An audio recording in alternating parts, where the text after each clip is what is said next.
All right, guys, welcome back to the trade recap. This one's going to be a little bit longer because I'm going to be going over last week's trades, Friday's trade, and then today's trade as well. So we're just going to start off from last Friday, the trade I took. Was this right here. What it was based off of was my wick model. But let's go into market open, see what was going on. All right, so come market open, we see we already swept out London highs. And in my head, I was thinking we come down to this area, like fill out this 5 minute equal low and then go up higher. Ultimately, I didn't want to miss on the longs opportunity. So come market open, see kind of how it plays out. Speed this up. We can see we don't quite come all the way down to these 5 minute equal lows like how I wanted it to. But we see we flipped out this 5 minute low, this 5 minute low, and almost this one, but rejected off of it given our bullish confirmation. So following this, oops, stay there. I'll go back to the 1 minute. I was looking for an entry here, and this is what I got. Let this play out. Okay, so right here we see we have our 1 minute fair value gap, right? And right here oops, let's go back one. Right here forms our 1 minute rejection block because we wick into this fair value gap, we wick off of this low right here, and ultimately my target was 10 a.m. open for this trade. But after I was up just over 40 points, I started trailing and got stopped out for I think it was like 41 points. Look at my trade really quick. Yeah, so I got stopped out at 24,702. Wait, what? Why does this look totally different? Why are the prices totally off? Uh, that's really weird. This is Friday, right? Yeah, doesn't make any sense. Oh, maybe because the contract changed? I don't know. But anyways, it was just over 40 points I got stopped out at. Let me see, we get tapped in and pretty much bottom tick this straight to not our original TP, but straight in profit. Had I left it at break even and let it run to my original TP, it would have ended up hitting. And ultimately, I missed out on just under 30 points, but I still made money, so it's not a big deal. That trade was 2 micros across my 20 accounts and totaled out to just above 3,260. And then let's get into next week, 16th to the 20th. I didn't take any trades from Monday to Thursday. I took a trade on Thursday, but I got break even on it. So let's just fast forward to that. It's Thursday, 19. Let this go a little bit quicker.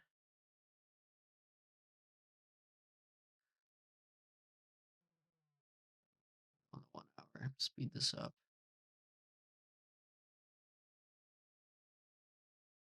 Okay, so we're at Thursday. Still during London, Asia.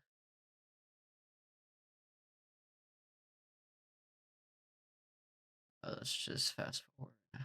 Oh, yeah, fast forward. Let this play out. 8 at 9:30. We'll stop it.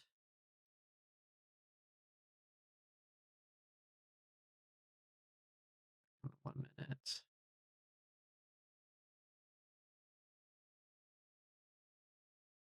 All right, so Thursday, you see we swept out London high and low pre-market, and ultimately we had this 4 hour up here.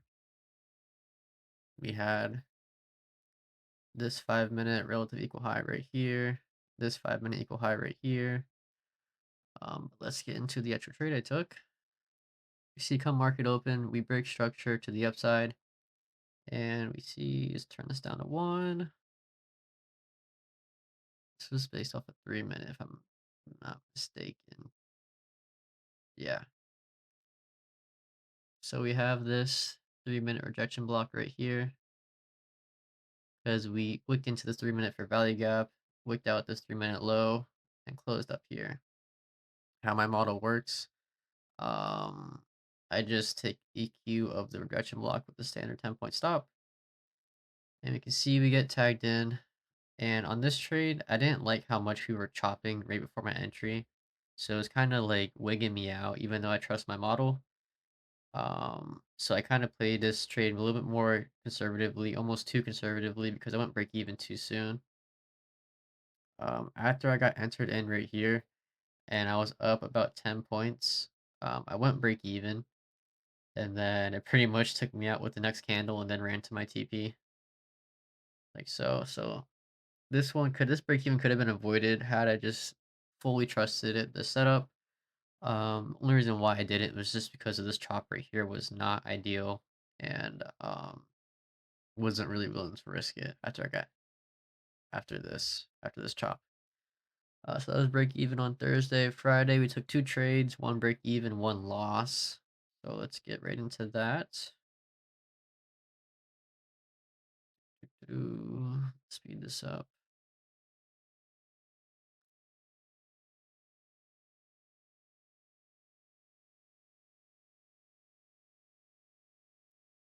All right, so on Friday, this would have been my ideal entry, which I really wanted, but it just didn't happen. Was when this 5 minute rejection block formed. You put out this high and whipped off of this 5 minute rejection block, taking out these 5 minute equal highs. But ultimately, market open, we kind of just dumped and never got back up there. And by the time I was looking for 1 minute entry triggers, I just didn't find any, and it kind of just dumped without me. And by the time it got down this low, you can see it was really oversold on the RSI. So I ended up targeting longs, and we can see after this, we sweep out this external low. I think we swept out another one way over here, and we broke structure on this candle. We've respected what this 1 minute fair value gap and closed above this 10 a.m. key open. So what I did was I took this 1 minute rejection block that formed right here. Ooh, let's cut this back candle. This 1 minute weak rejection block that formed right here. And the reason why I say it is leak, it's not leak, it's weak, is because yes, it did wick off of a fair value gap, but it didn't sweep any kind of high or low. And how I like my rejection blocks, when I see they sweep a high or a low, it kind of gives it more significance in my eyes. But I took this one with the standard 10-point stop, cover the whole rejection block, but ultimately stopped me out, as we can see. And then for this second trade that I took, I think it was is that a 3 minute or a 5 minute? Um, yeah, it was this 3 minute rejection block right here. We swept out this 3 minute low and also rejected off of a 3 minute for value gap or order block, if I'm not mistaken. Yeah, this 3 minute for value gap right here, rejected off of.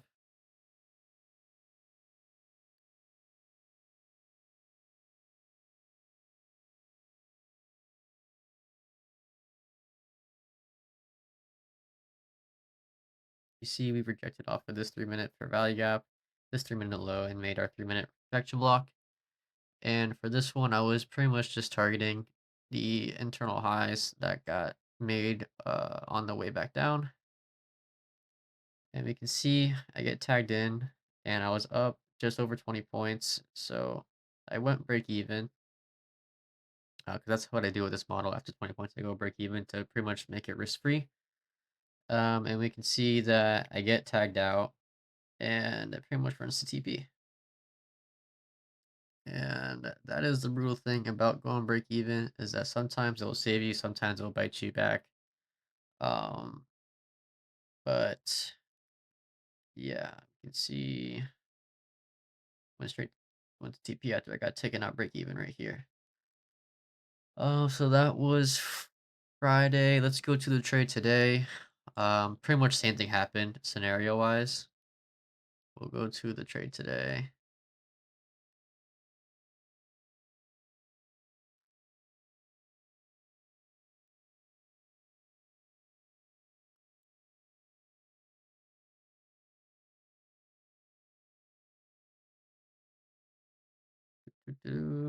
Okay, so coming market open, uh, pretty much pump up pretty hard. Let's just go back really quick. Go way back. The market open right here. All right, so come market open, we come out, sweep out this 1 minute low, respect this 1 minute value gap and pump up from here. Following this, I was looking at this 4 hour because it was making a really strong protection block in the 4 hour because we swept out this high or clicked off of this 4 hour for value gap and formed our 4 hour rejection block. And we can see here the reason why I didn't take the 4 hour equilibrium right away was just because of how big the wick is. Something I've been testing out is just finding 1 minute entry triggers off of the higher time frame confluences. Had I taken just the 4 hour equilibrium, it would have hit with a 10-point stop. So if you see right here, this red line is our 4 hour equilibrium. We just took this, their 10-point stop, and targeted this 1 minute low, we would have been fine. But let's get into the trade I actually took. The 1 minute entry trigger that I had following it was this one right here. We had this 1 minute for value gap form, lining up with this 1 minute break, and then I just took equilibrium of this 1 minute rejection block with 10-point stop. And we can see that ultimately I get stopped out. Uh, for this one, I was targeting 10 a.m. open, and it pretty much just went just past my stop and then hit TP like that. And then for this second trade, this was a 5 minute rejection block lining up with a 1000 KT rejection block, and also wicking off of this 10 a.m. open. So we had this 5 minute 1000 KT rejection block, and I just took that with a standard 10-point stop.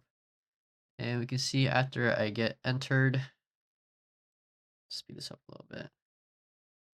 It forms these two internal highs. And my trade idea for this one was to target this 4 hour for value gap that we tapped into before, and would just start trailing after we took out these two highs. But ultimately, I was up just over 30 points. So I went break even on it, and it came back down and bit me in the butt because while we did close out the bearish for value gap on ES, we failed to on NQ. And that ultimately just, I think that's what brought us back down and took me out break even, and then pretty much ran to my TP like how I did on Friday. And that is going to wrap up all the trades that I missed out on the recaps for. So we lost 900 today. We lost 420 on Friday. Thursday we went break even. Wednesday, Tuesday, Monday, I did not get any trades because I was not home. I was over in Fort Myers. And then Friday 13th, I banged for, like I said, just over 3,200. And then I'm pretty sure I made a recap for Thursday's trade, uh, the 12th. Let me just make sure. Yeah, I did. But that will wrap up this video, guys. If you enjoyed it, learned something new, or have been practicing this model, um, as you can see, it's very low risk, high reward. That's why I like it. And the reason why I started trading this model was because over the last couple months, I've managed to turn my Apex stack from 5 to 20. And those bigger stops mentally, like when I was trading my 3-step model, since they're multiplied across so many accounts, to P&L wise are obviously bigger. making the stops a little bit bigger. Oh, not a little bit, but a lot bigger because like stops on the three-step model could vary from like 20 to 40 points. And if you'd have that 40-point loss across 20 accounts, it's a pretty significant loss. And mentally, it was kind of just messing with my head. So I kind of more or less stopped trading that model. And just been sticking to this wick model because my losses are very limited, but the rewards are definitely there. Like you can see on Tuesday, I lost one trade, or not Tuesday, on Friday, I lost one trade. It was only $420 loss. But the Friday before that, I won my trade and it was over a $3,000 win. And that's how I like to keep it: small losses, big wins. But that is going to wrap up this video, guys. If you enjoyed it, like, comment, subscribe, and I'll catch you in the next one. Peace.